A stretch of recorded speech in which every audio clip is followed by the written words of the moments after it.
Thank you so much. Here's what we have coming up tonight. Breaking news tonight in the growing tension between the GOP and the FBI. A top Senate Republican confronts the FBI with a copy of a draft statement on the Hillary Clinton email investigation, filled with deletions and edits that critics say proves FBI officials watered down the Bureau's findings even more than previously thought. We'll walk you through exactly what happened. Plus, when you look at this missile, this is terrifying. This is absolutely terrifying. With the Trump administration set to unveil its national security strategy next week, General Jack Keane is here to analyze just how tough Trump could get with Iran and North Korea. And Chicago's going to be a Trump-free zone. And after Chicago Mayor Rahm Emanuel rejected the thought of the National Guard patrolling his city streets, a county commissioner is now proposing letting an international force do just that.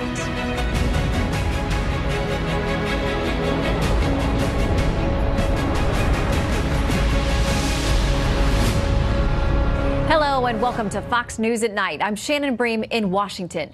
New at this hour, GOP Senator Ron Johnson, the chairman of the Homeland Security Committee, is joining the fray against the FBI and the Justice Department.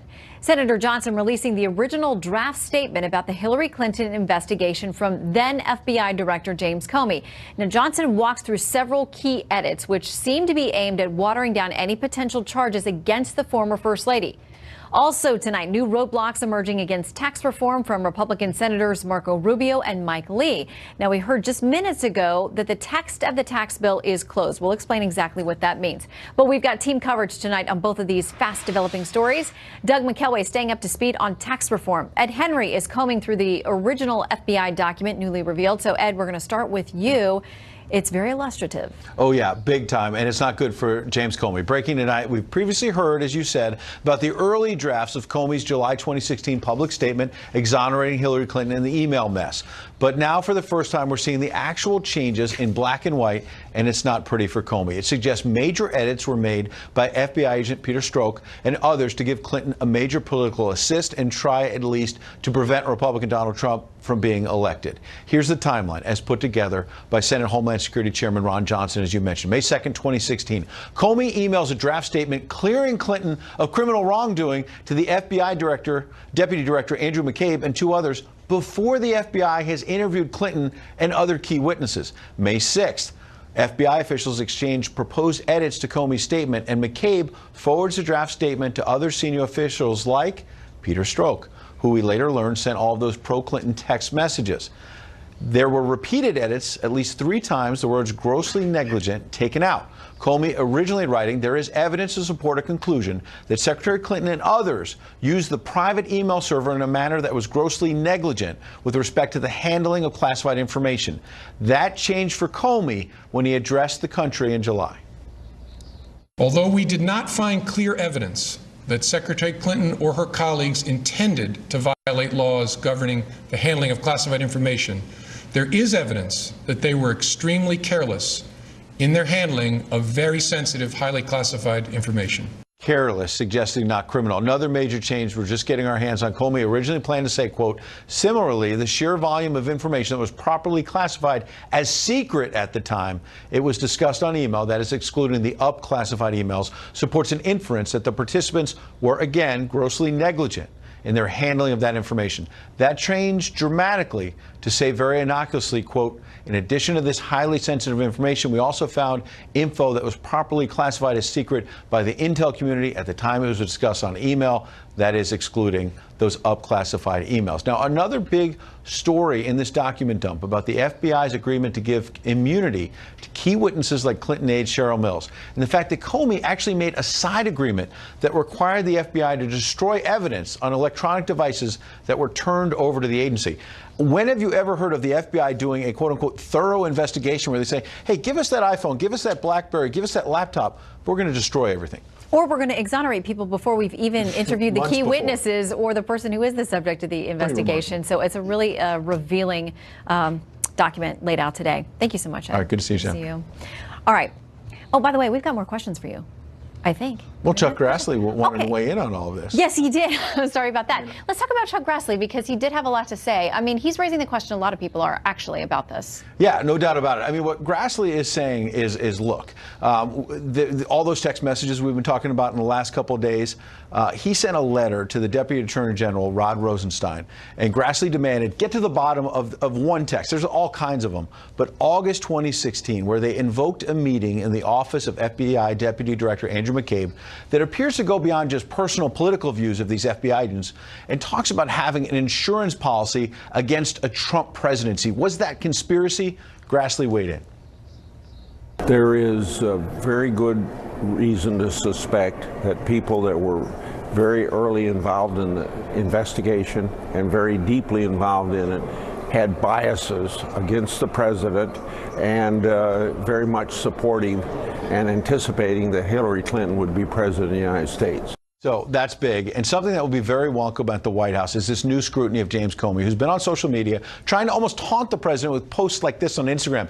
Beautiful Long Island Sound from Westport, Connecticut. To paraphrase the Buddha, Comey said, 3 things cannot be long hidden: the sun, the moon, and the truth. Well, I spoke to a top advisor of the president today. He told me Comey's recent posts have been, in his words, weird.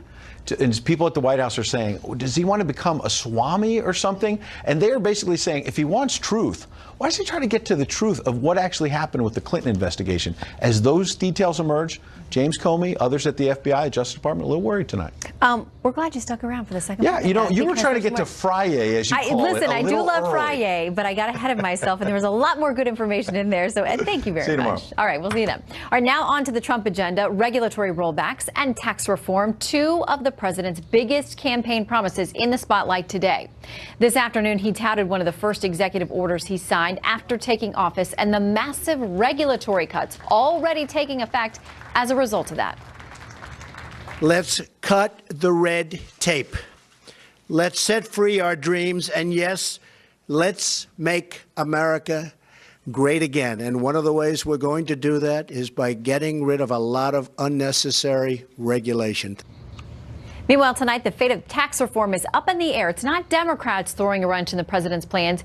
It's potentially members of his own party. Doug McElway joins us live with that story, and their developments just around the clock on this, Doug. That's right, Shannon. And there is one late-night change to the tax bill that we have just learned of. It will not include a fix of the Lyndon Johnson amendment that would have given nonprofits and houses of worship the freedom to speak about government activity without the threat of IRS retribution, sure to disappoint Christian conservatives. Also, some senators are still on the fence, GOP senators, and each of them is facing tremendous pressure. Take, for example, Senator Susan Collins of Maine. Yesterday, protesters from the far-left Center for Popular Democracy staked out her office demanding that the bill spare Medicare from any cuts. Collins tried unsuccessfully to persuade them that Medicare will be spared. What I'm telling you is I believe the commitments that I've received. But it's my life on the line. I know. Other senators are making demands. Florida's Marco Rubio tweeted that he wants a bigger child tax credit, adding at least a few $100s in refundable cuts for working families who seem to always be forgotten isn't hard to do, he said. His office today said he is still a no. Quote, his vote on final passage would depend on whether the refundability of the child tax credit was increased in any meaningful way. Well, moments ago, we just learned the amendment process is now closed, and they have apparently moved in Rubio's direction. We'll see if he's happy with it. Senator Mike Lee also remains on the fence, his office saying, quote, Senator Lee is undecided on the bill in its current form. And keep in mind that for every senator's demand, there has to be some trade-off to comply with budget rules, which forbid the tax package from adding any more than $1.5 trillion to the deficit over the next 10 years. Despite all that, Senate Finance Committee Chairman Orrin Hatch remains confident. Yes, I think it'll get worked out one way or the other, but it's going to take good faith on both sides to be able to do it. And it's like anything else. We've got to get it resolved in order to get the bill passed. Here is a likely scenario now. After the conference report is released tomorrow, debate will probably begin in the House on Monday. The Senate will probably go second, so it can wait for absent Senators Cochran and McCain to get well enough to make it to the vote next week. Expect a Senate vote Tuesday or Wednesday. But Stick with me on this, Shannon. The Senate could change the bill to comply with budget rules. That means it will have to go back to the House for a final vote before the president signs it into law. And Shannon, thanks for bearing with me on this walk through the sausage factory. Listen, it is unpleasant to watch it being made, but this is how it gets done. That's right. And because these developments are happening around the clock, we thank you for staying late with us. And we are sure tomorrow morning there'll be yet another twist in the story. Thanks, Doug. Okay. Our Republicans believe the hundreds of text messages between a demoted special counsel investigator and a senior FBI lawyer are evidence of anti-Trump bias in the special counsel investigation. But Democrats want to know why only a fraction of the reportedly 10,000 texts were released. When you look at the context of the allegations that the DOJ Inspector General is investigating, they were very selective in what they released. There were multiple reports last year that the FBI was heavily predisposed against Hillary Clinton and in favor of Donald Trump. If there are text messages that run in the other direction, why have they not also been released? Let's bring in Deputy Managing Editor for the Weekly Standard, Kelly Jane Torrance, and Politico's Josh Gerstein. Thank you both for coming in tonight. Thank you. Sure. Well, there's plenty going on in this story. I hardly even know where to start because we have the text messages, we have the ones that were released, maybe thousands we'll never see. We have this FBI letter coming in tonight from Senator Johnson that seems to outline ways that the original draft statement about Hillary Clinton was edited and changed in a way that was, Josh, a lot of people would argue very favorable to her. Right. I mean, the other thing I think the FBI was trying to do when they changed that statement as time went on was try to explain what they were doing to the American people. I think they had decided as far back as May that there were not going to be any charges in this investigation. And to make a really tough statement and then not file charges was going to put them in a very awkward position. And so you saw people like Peter Strzok and probably others trying to water down the statement. It may have not been for purely political reasons. It may have been simply so that they didn't look like fools in, denouncing some outrageous activity and then saying, by the way, we're not going to bring any charges. So when we get this draft letter today, though, that seems to walk through taking out specific language, grossly negligent, reducing some of the impact of what the intel community had said about potentially bad actors accessing her private server. And then we have these tweets from former FBI Director James Comey where he's talking about he can't wait for the truth to come out. How do you think he's feeling about the release of this document? I mean, he knows what happened, or at least he should know. I mean, obviously this was sent to subordinates for their comment, but obviously he's ultimately responsible. And I have to say the letter, I mean, it's a very well-prepared, well-reasoned query about these things, and taken together, it seems pretty like a searing indictment to me of how the Bureau handled this. And, I could see them saying, well, when we started drafting the letter, we had certain information, but then we got more that changed, so we had to change the letter. But if you look at a lot of the things that were changed, to give one example, it talked about the sheer volume of information that was classified secret on Hillary Clinton's email server. Well, the draft ended up getting changed to just there was some stuff that was classified secret. Now, it seems unlikely that they discovered that there was less stuff classified secret than they thought at the beginning. So I think they're going to have a hard time answering some of these questions. And, perhaps Mr. Comey might think about a serious response rather than trying to beat Trump at the Twitter game. He spent some time on Capitol Hill. Either of you think he heads there again or is requested to return to the Hill over this letter? Or the investigation? I mean, I think there'll be some requests, but I think we're looking at a period of 3 to 4 months before this Inspector General review comes out. And you're going to continue to have requests both like this letter and like Adam Schiff's comments that where are the rest of these text messages? We're going to see a drumbeat of requests. And now the Justice Department has put them in a position, themselves in a position where they may have to respond and put out dribs and drabs of information all in advance of any formal conclusion about whether anybody did something wrong. So it could be a very interesting and prolonged 3 to 4 month wait for this report. We've also got to wait now on this tax bill that we were just talking about, whether that gets done. We've seen the dates move a little bit. I mean, the administration seems very determined to get this done by the end of the year. Do they, now that they have a couple of these GOP stragglers? And honestly, the health of a couple GOP senators in question about whether they'll be here and able to vote. Of course. Yeah, no, that's something that, you can't force someone to get better. But I have to say, I think, people like Marco Rubio are doing a bit of grandstanding.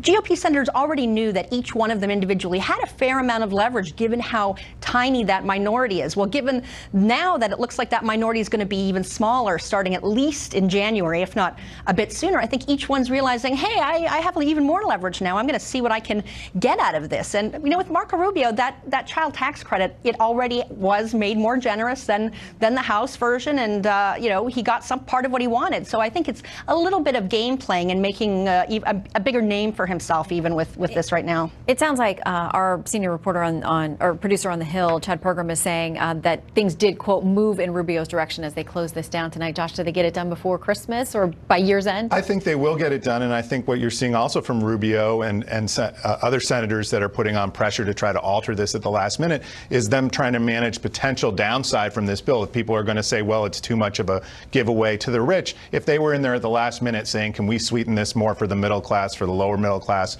for lower income workers, they can say we put up a good fight, we got some improvements, and therefore don't blame me if you don't like every aspect of this bill. All right. Well, Josh Gerstein and Kelly Jane Torrance, great to see you both. And we'll all stand by. Who knows? Maybe we'll be doing this for Christmas. All right. Well, today on Capitol Hill, House Minority Leader Nancy Pelosi said that the Republican plan to fund the government moving forward was, quote, not going to fly. Now, this is just one of the latest hurdles because last week Congress narrowly avoided a shutdown with an interim funding resolution that lasts through December 22nd. Well, the Senate Majority Leader Mitch McConnell is saying tonight he's confident there is no chance of a government shutdown. He says Republicans and Democrats, neither one of them want it. All right, House Speaker Paul Ryan trying to dispel rumors of his departure today, saying he's not leaving Congress anytime soon. Some reports were speculating that Ryan would resign after approval of the tax bill, which we do think will happen next week, or after the 2018 midterm. Stay tuned. Well, news in the war on terror, raids against ISIS net 4 suspected terrorists. Details straight ahead.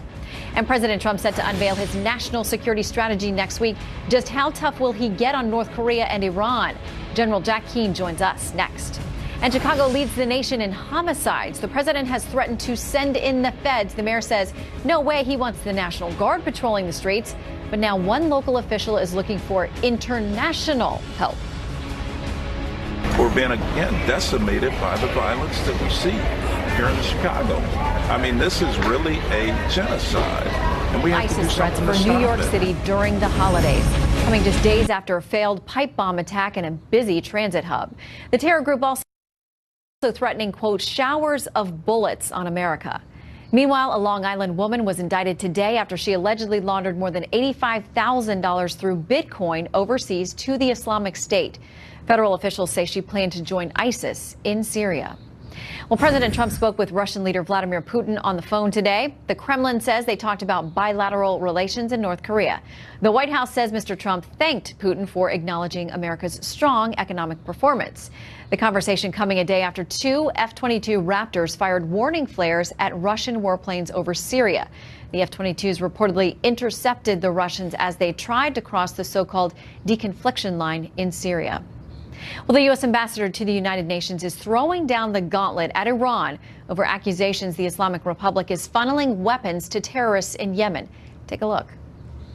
These are the recovered pieces of a missile fired by Houthi militants from Yemen into Saudi Arabia. The Iranian Guillaume missile is the only known short-range ballistic missile in the world that lacks such stabilizer fins and includes 9 valves that you will see running along the length of the missile.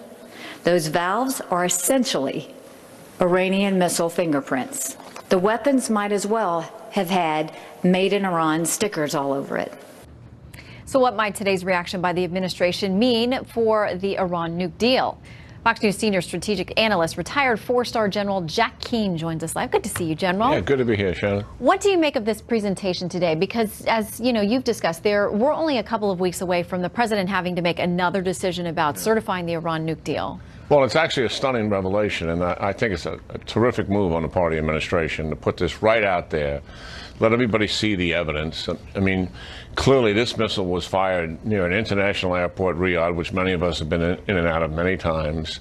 Also anti-tank weapons, UAVs, and a rigged patrol boat detonating on impact. So put that out there. I think it also pulls our allies in a little closer because you get this evidence out there, and recognizing that the major issue that the Iranians are having with us is this malign behavior, their aggressive behavior to dominate and control the region. The nuclear deal is secondary to that. This is the main event, and the fact that we're beginning to push back on it, I really applaud the administration for doing it. Well, no surprise the Iranians had something to say about that. A statement from the Iranian mission today said, following a series of baseless accusations against the Islamic Republic of Iran in the past 10 months, the U.S. ambassador to the UN once again today took the same line, accusing the Iranian government of supplying the missile that hit Saudi Arabia on 4 November, an accusation that we categorically reject as unfounded and, at the same time, irresponsible, provocative, and destructive. They actually went on to say that this evidence was, quote, fabricated. What else could they say? Oh, sure. I mean, they lie through their teeth. They've been lying since 1980 when they took over the country of Iran. But also, in fairness, while we're pushing back, we have a policy to push back on Iran's aggression. We really don't have a detailed strategy with specifics. What are we going to do about Iran's domination of Syria, the land bridge that they're forming from Iran through Iraq, through Syria to Lebanon, the political influence they have in Iraq at U.S. expense, 150,000 Shia militia that are working for the Iranians inside of Iraq, some of which are now on the border between Syria and Iraq. We've got to have a strategy to deal with this, and also a strategy to deal with this problem in Yemen in supporting our allies, the Kingdom of Saudi Arabia and also the UAE. And so many of these actors are connected. And when we look more broadly, even North Korea, I mean, the concern about each of these places developing their own nuclear programs is that they would share and you know, help with others who are not exactly our friends. Interesting today, Senator Lindsey Graham is quoted in The Atlantic as saying this about how our relationship is moving with North Korea. He says, I would say there's a 3 in 10 chance we use the military option. He predicted, he said, if the North Koreans conduct an additional test of a nuclear bomb, this would be their 7th, he said, I would say 70%. Do you think that's where we are? Well, I don't know about the percentages, but I do know this. I mean, clearly, we're heading towards a showdown here. Time is on the side of the North Koreans, and the reason for that is they're trying to nuclearize ICBMs. They're well into that program. Director of the CIA, Pompeo, says it's months, not years, away from that capability. We're trying to take a major diplomatic effort and impose economic sanctions. Listen, we all know sanctions take time to squeeze this regime. So here we're heading towards possibly the use of a military option. I'm convinced that the Chinese and the North Koreans, and I think the North Koreans now are beginning to wake up, that this is not President Bush, this is not President Obama, this is President Trump, and he's dead serious about the potential use of a military option. I think that's why the Russians approached us and said, hey, listen, the North Koreans want to talk. And I think Senator Graham has said, after speaking to President Trump, at least Senator Graham believes we should be talking. Well, listen, the North Koreans have used talks in the past to advance their agenda. That's been their modus operandi. But in all honesty, I think if there's an opportunity to talk, as opposed to pull triggers, let's get down and start talking. And we'll see over the coming weeks and months if that's where we go. General Keane, always great to have your insight. Yeah, Thanks good for coming talking to you, in. Shannon. All right, detailed new claims about Harvey Weinstein, an A-lister calling him, quote, my monster. Yet another high-profile actress stepping forward with shocking allegations of sexual harassment. And the Senate judges the judge, an outspoken candidate for the federal bench, not afraid of having a little fun on social media with the man who nominated him, and conservatives say they approve. These will be the 11th and 12th Court of Appeals nominees that we will have confirmed this year. A modern-day record. The President and the GOP-controlled Congress may have trouble getting much of their domestic agenda passed, but to many social conservatives who focus on hot-button issues like abortion and religious liberty, there's an even bigger issue at stake. And they say the president is delivering. His breakneck success on getting judges confirmed to the federal bench has many on the right cheering and many on the left sounding the alarm. Another day, another judicial nominee getting Senate approval. The Republican majority just hours ago confirming James Ho to a New Orleans-based federal appeals court. The former Texas Solicitor General joins Texas Supreme Court Justice Don Willett to the lifetime position. Senator from Texas. Their home state senator offering this praise. These will be the 11th and 12th Court of Appeals nominees that we will have confirmed this year. A modern-day record. Willett, a finalist for the Supreme Court seat that went to now Justice Neil Gorsuch, has long attracted attention, especially for his off-bench reputation as the so-called Twitter laureate. During the campaign, his social media posts included tweaking then-candidate Trump. Quoting the imaginary Darth Trump, Willett wrote, "We'll rebuild the Death Star. It'll be amazing, believe me, and the rebels will pay for it." And low-energy Trump University has never made it to March Madness or even to the NIT. Sad. But several controversial posts on hot-button issues presented difficulties at his confirmation hearings. In one from 2015, he wrote, "I could support recognizing a constitutional right to marry bacon." I'm happy to join you. In this 2014 Fox News interview, he defended his use of social media when running for the elected office of a state judge. It's really political malpractice not to connect and engage voters smartly through social media. It is a high-voltage, low-cost way to demystify and humanize the mysterious judiciary. Not a single Senate Democrat voted in favor of Willett's nomination. A third of Trump's 60 judicial nominees have been confirmed this year, more than any president since Richard Nixon a half-century ago, earning praise from conservatives. Progressives worry Trump's judicial legacy will be bad for Americans. Trump's judicial nominees have a lot in common. They will put powerful interests before the rights of workers, before the rights of women, before the rights of LGBTQ individuals, people of color. Well, not all the news is good for the president on this front. Two of his judicial nominees were withdrawn this week after controversy over their records, including one who in speeches described transgender children as evidence of, quote, Satan's plan. As for Willett, he has taken down his Twitter account, and sources say that was at the insistence of the White House. Well, several major developments in Hollywood sex harassment scandals tonight. Adam Housley has the news from Los Angeles. Another day, another list of men being accused of sexual misconduct in Hollywood, and this time a back and forth between Harvey Weinstein and the Mexican-American actress Salma Hayek.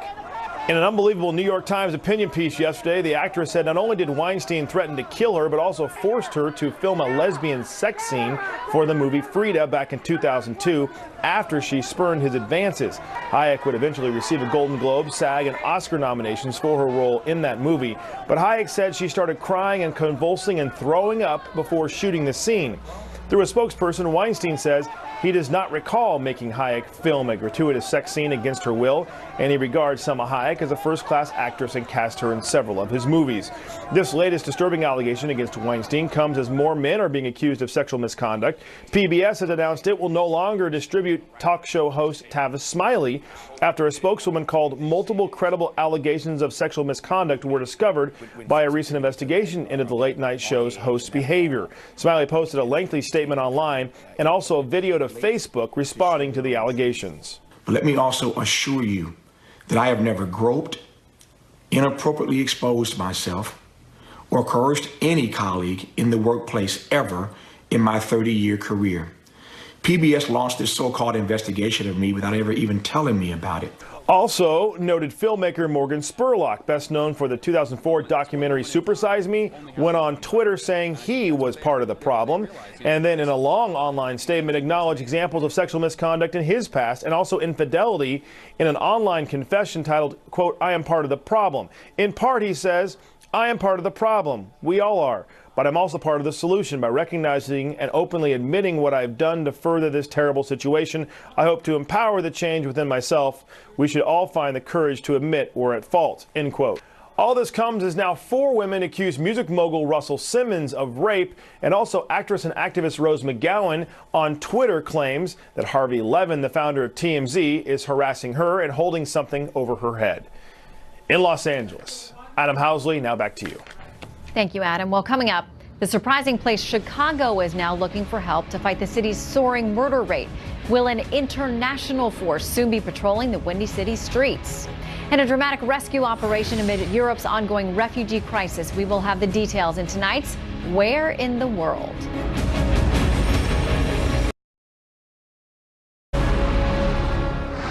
You'll remember President Trump offered to provide federal help to Chicago to reduce its homicide rate, one of the highest in the nation. Well, the city's Democratic mayor, Rahm Emanuel, said no way he wanted the National Guard roaming the Windy City. Well, now Cook County Commissioner Richard Boykin is proposing a bold idea. He's calling for United Nations peacekeepers to come and patrol the streets of Chicago. Boykin flew to New York today to discuss his request with a UN official. Listen to this. I'm hoping to appeal to the UN to actually come to Chicago and meet with victims of violence and maybe even possibly help out in terms of peacekeeping efforts.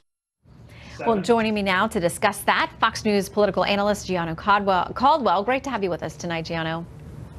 Thank you for having me, Shannon. Listen, you, more than most people know and have a personal connection to just what's going on in Chicago, and it's really heartbreaking. Yeah, this is not just a personal topic for me. This is a very emotional one. During Memorial Day weekend, I got a call from a family member who said that my younger sibling was in a car with two of his friends on the south side of Chicago, and two men walked up to that car and riddled that car with 25 bullets. Thankfully, my little brother lived. However, his best friend died in his arms, right in front of him. This instance of violence in Chicago isn't something that just has impacted my family, but many families in Chicago. Over almost 35 people just in this year alone have been shot. Over 600 people have been murdered in Chicago. 80% of those folks happen to be African American, and it's really troubling that we have a mayor in Chicago who has demonstrated that black lives don't matter to Rahm Emanuel, black votes matter to Rahm Emanuel. And I want that to be very clear.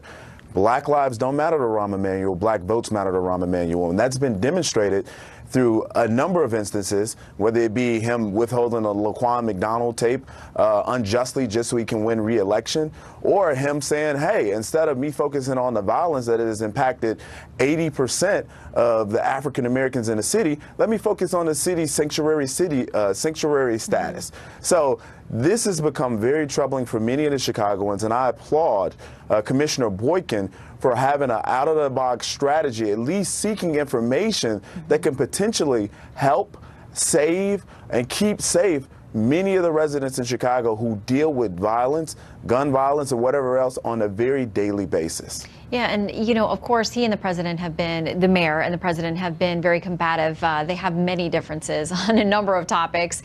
He didn't want the National Guard on the streets there, thought that it wouldn't be helpful. They have accepted some additional ATF agents that are there and trying to work on some of the gun issues. But the idea of UN folks with blue helmets roaming the streets of Chicago, for a lot of Americans, that is not something they're prepared to take on. Do you think that there is the good could outweigh the bad with that? I mean, the thought of an international force coming in to patrol a U.S. city is not very popular. No, it is unpopular, but I also must mention in 2010 there was a state representative by the name of LaShawn Ford that came out and had a press conference, and he was in one of the areas in terms of being a state rep for an area that experienced a lot of violence. He requested the National Guard in 2010. So these are Democrats who have said, we want the National Guard here. Certainly when it comes to peacekeepers coming in, perhaps they wouldn't come in and patrol the streets, but maybe they can teach some of the strategies in which they've learned in war-torn countries. As you know, Chicago has become certainly a war-torn city for many of the residents there. So, yeah, I think that the mayor, he doesn't want to receive the help, but certainly there's something that needs to be done. And after my brother situation, I went to the White House the very next week and spoke with senior leaders there, and 2 weeks later they sent the resources of federal resources, but certainly that's not enough. A lot more needs to be done, and President Trump made that commitment to the people of Chicago that if Chicago doesn't fix the carnage, he'll send the feds. And I am looking for him to keep that commitment and send in real federal resources, whether it be law enforcement, social services, etc. We need to see that, and I'm looking for President Trump, if you're listening, do what you said you would do for the people of Chicago. Certainly. Meanwhile, this is something, not this particular issue, but this idea of his dust up with the president, that Rahm Emanuel is joking about this on The Late Show with CBS with Stephen Colbert. Here's what he said. Donald Trump is driving forward looking through the rearview mirror, and I'm not going that way because I want my city going that way, and I don't want it to be a Trump-free zone. He said he wants to change the motto that essentially Chicago will be the city that Trump never sleeps in. He wants nothing to do with the president. Do you think they can find common ground on this particular issue? That is, these are Americans that we're talking about, American lives. You know, it's interesting that he says he wants it to be the city that Trump never sleeps in, because unfortunately, many of the residents in Chicago, they can't sleep because they don't know if there's going to be a bullet coming through their window. So maybe they're sleeping on the floor right now and not sleeping at all. So while Rahm Emanuel is making jokes, while black bodies are being littered through the streets of Chicago, he needs to wake up and leave that townhome or wherever he is on the Gold Coast and look at some of the folks on the south and west side of Chicago that are battling this violence on a day-to-day basis. Students who are afraid to go to school because of his inaction. We need change, and we need change now. And Rahm Emanuel has no business being reelected because he is not worthy of serving the city, especially not all the citizens of Chicago. Well, you're calling on them there in Chicago and in the White House as well to step in and do what they can. Gianna, we hope for everyone's sake who is involved there that there is great change coming to that city when it comes to the lives that are at stake. Thank you so much. Great to have you with us tonight. Thank you. All right, Democrats say they are feeling great about 2018, but are they overconfident? Some on the left actually think so. Stick around for a Fox News at Night debate. And later, where in the world are they banning the Republican nightmare on smoking? You got that there? Stick around to find out. Revolt against Trump continued in Alabama. So how confident should Democrats be at this stage? Is that level appropriate? Well, tonight's political panel is staff writer for The Federalist, Bream Payton, and former director of strategic communications for Hillary Clinton, Adrienne Elrod. Great to have you both with us tonight. Thanks, Shannon. Thank you. You too. Adrienne, I think it's interesting to look at this. You know, there's a piece in the New York Times by Brett Stevens where he says Democrats may like their polling numbers because in a lot of cases those do look good, especially going into 2018. He said, but they need to look at some of these other things and consider them. 3.3% last quarter's annual growth rate, 1.7% the core inflation rate, meaning interest rates will probably not spike anytime soon, 4.1% unemployment rate, the lowest in a long time, and 24%. That's the rise in the Dow Jones Industrial Average since Trump became president. Adrienne, will people care more about the economy than anything else? Because these numbers are moving in the right direction. You know, I read Brett's piece and I thought it was very insightful, and he makes some very valid points that I completely agree with. But look, I think Democrats or people, the voting population in general is looking for something more than just a good economy. They want a leader that they can believe in, somebody they can be proud of, somebody who will actually restore civility to the political discourse. And President Trump has brought down the generic ballot for Republicans. Democrats right now hold an 11-point advantage in the generic ballot, and it's very hard to underestimate how important that is going into the midterm. So I can assure you we are absolutely taking nothing for granted given the outcome of the 2016 presidential election. But Democrats are in a very strong place right now. We've flipped 33 seats, down ballot seats in places like Oklahoma, Iowa. We obviously just won a statewide race in Alabama, the first time a Democrat has carried that state statewide in 25 years. So we're taking nothing for granted, but we're also in a very good place right now. Well, Bree, you know, Adrienne, talks about the generic ballot there. The Democrats have an 11-point average, but we often find in polling that when you ask people how they feel more generically versus their specific congressperson, there can be some different feelings and different polling about that. But how do Republicans turn around that number? Can they for next year's midterms? Very important. That's a great question. I've been, the whole narrative surrounding the Alabama election and what happened there has been honestly really frustrating to me because I don't think that race was about Donald Trump at all. I think it was about establishment Republicans mucking things up. I mean, Mitch McConnell got very involved throughout the primary process in a very ham-fisted way and dumped millions of dollars in that state trying to astroturf out Tea Party, conservative Republican Mo Brooks in order to, prop up this lousy establishment candidate. And I think the rejection of Mitch McConnell's involvement is the reason why we got Roy Moore as a candidate in the first place. And I think, he was a very deeply flawed candidate and ultimately he lost. And I think Doug Jones's victory and that loss of a Republican seat lies squarely at the feet of Mitch McConnell. And I definitely have to agree with Adrienne that Democrats have a lot of momentum right now. And I think that that's due to feckless Republicans not able or being completely unwilling to deliver on the repeated promises that we've made. I mean, we're a year into them having a majority in both houses and a Republican as a president. And listen, Obamacare is still the law of the land, and they're still squabbling over this tax bill. So, I mean, you know, conservative voters, why would they be motivated to keep these people in power? They're clearly not motivated and are totally unwilling to do the things that they have promised. Well, and as often happens in a president's first term, those first elections that happen next, the midterms, generally don't go well for the party in power in the White House. So we'll watch and see. A million things can happen between now and next November. In the meantime, Bree and Adrian, great to have you both. Thank you. Thank you, Shannon. All right, where in the world? All in about 1 minute. Amid the ever-present threat of terror during the Christmas holidays, German police searching 9 properties tonight in Berlin and elsewhere. The raids involving 130 officers were part of an investigation against 4 people on suspicion of membership in ISIS or preparing an attack. In Turkey, the Coast Guard launching a dramatic rescue operation to evacuate migrants stranded on the rocks in the Aegean Sea. 51 of them attempted to illegally cross to Greece on a rubber dinghy. Helicopters dropping food and blankets by night before waiting for daylight, so in those rough seas they could attempt a rescue. And smoke them if you got them. The incoming Austrian government says it will scrap a law banning smoking at all bars and restaurants. Instead, a new law would allow for areas for both smokers and non-smokers so long as they are divided by a wall. Well, an exit that